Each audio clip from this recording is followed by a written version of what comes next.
वर्तमान परिस्थितियों में जिस तरह से मानवीय मन के पास भय, अवसाद, चिंताएं, द्वंद्व और बहुत से भ्रम हैं, उनके निवारण के लिए ये एक अद्भुत कार्यक्रम है। मुझे ऐसा लगता है इस समय मनोदशा में अवसाद है और बहुत सी आजीविका को लेके भी नाना प्रकार की दुश्चिंताएं हैं।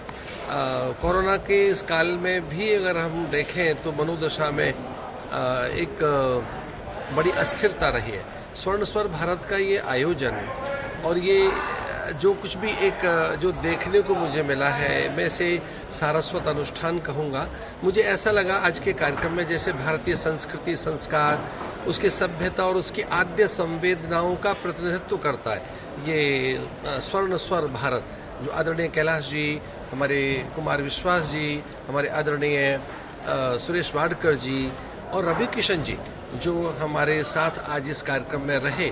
तो मुझे ऐसा लगा कि सारी संवेदनाएं अत्यंत प्राच्य हैं, वे वैदिक संवेदनाएं जो भारत के अध्यात्म और भारतीयता को प्रदर्शित करती हैं। जो आज ये प्रतिभागी भी जो दिखाई दिए मुझे, वे उनमें ऐसा लगा कि भारत का आध्यात्मिक संस्कार, पूजा पाठ और वो संस्कार जिसमें नित्य इष्ट की आराधना, अर्चना और अभ्यर्चना है।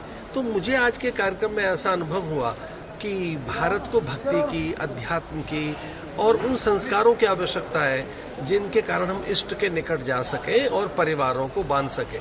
मैं बहुत अच्छा हूँ, मैं बहुत खुश हूँ, सूत्रधार हूँ, इसका एंकर हूँ और मैं देव ऋषि नारद भी बना हूँ। तो देवलोक में भी है पृथ्वी, पहली बार ये टेलीविजन इंडस्ट्री में पहली बार ऐसा शो आ रहा है जहाँ आप देवलोक भी है, पृथ्वी लोक भी है और एक से गायक हैं और भजन गा रहे हैं ईश्वरी आराधनाओं को। जो हम लोग कहते हैं ना, परिवार मंदिर जाता है, माता बहनें, दादा दादी, बच्चे, अब वो भजन उनको शनिवार रविवार रात को जी टीवी पे मिलेगा।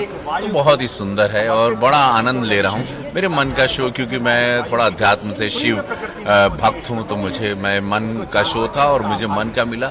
ऐतिहासिक है, बहुत बड़ा है, वो जी टीवी इस पर बहुत बड़ा प्रोडक्शन भी कर रही है, graphics to everything, post production सब कुछ भव्य है। तो अच्छा हुआ इतने भव्य शो के साथ जुड़ के, ये मेरा सौभाग्य है। क्या करें, एक शो बने जिससे आध्यात्मिक, धार्मिक, राष्ट्रीय है ना, आज़ादी के आंदोलन के गीत गाए जाएं, बीच में कुछ कथाएं सुनाई जाएं, कुछ वैज्ञानिकता सम्मिलित की जाए। इतनी सुंदर कंसेप्ट थी कि मैंने कहा कि मैं जरूर इसमें किसी भी भूमिका में आऊंगा और आज मैं उसमें विश्वलोक के प्रतिनिधि के रूप में उन बच्चों के साथ बैठता हूँ। जी, हम बहुत ज्यादा उत्तेजित हैं, उद्वेलित हैं, तरंगित हैं, उमंगित हैं और इसलिए हैं कि भारत में तो नहीं परंतु विश्व में भी कभी ऐसा शो बना नहीं।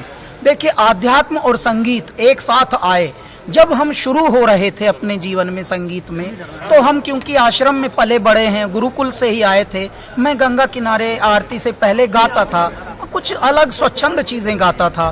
तो सब पूछते थे मुझसे, क्या गाते हो, कैसा गाते हो, तो मुझे पता भी नहीं होता था। क्यों? क्योंकि हमने विधिवत सीखा भी नहीं था।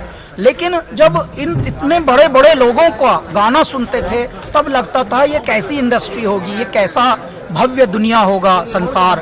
और जब आकर यहाँ देखा और इनकी सरलता देखी इन बड़ों की, तो मैं एक निवेदन ये करना चाहता था ईश्वर से कि जब हमारी गायकी, हमारी सोच, हमारा व्यक्तित्व यहाँ सारी दुनिया को भा गया, तब हमने ये मन में संकल्प लिया था कि हे मेरे ईश्वर, कभी अगर हमको, क्योंकि हम तो आध्यात्म से संगीत में आए हैं, संगीत से आध्यात्म की ओर गए नहीं, तो तब हमने ये परिकल्पना की थी कि हे मेरे ईश्वर, एक दिन अगर ऐसा हो कि जब हम पूरे भारत को फिल्मी दुनिया की तरफ से, संगीत की दुनिया की तरफ से और पूरा प्रतिनिधित्व निभाएं कि हाँ, भारत का सिनेमा जगत भी, भारत का संगीत जगत भी भारत को जगाने का कार्य कर सकता है। सिर्फ मनोरंजन ही नहीं, थोड़ा आत्म मंथन, प्रभु सुमिरन भी दे सकता है। तो आजादी के अमृत महोत्सव पर जब आदरणीय प्रधानमंत्री जी ने ये उद्घोष किया था कि जो भी भारतवासी, भारत के कलाकार, भारत के साधक अलग अलग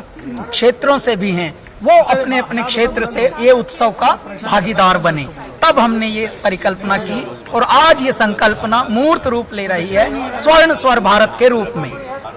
फिल्म सॉन्ग्स तो है ही हमारे, और मैं जब से मेरा करियर शुरू हुआ है तब से आध्यात्मिक गानों, भजनों की तरफ भी मेरा रुझान रहा है। बहुत सारे भजन गाए हैं, मंत्र गाए हैं, और ये अलग प्रोग्राम जो इसका कंसेप्ट ही पूरा अलग है।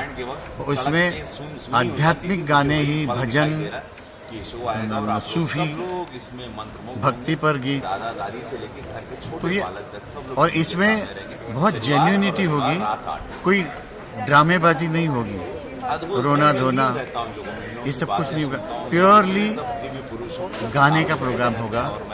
और आज के इस पेंडेमिक के समय में लोग वैसे भी भगवान की तरफ बहुत ज़्यादा मुड़ गए हैं, तो जिसकी वजह से ये प्रोग्राम अलग सा है और लोग इसको बहुत पसंद करेंगे। जहाँ जहाँ पे भी हमारे सुनने वाले लोग हैं, यहाँ पे भारत में, भारत के बाहर, तो सब लोगों के लिए ये प्रोग्राम एक अट्रैक्शन होगा।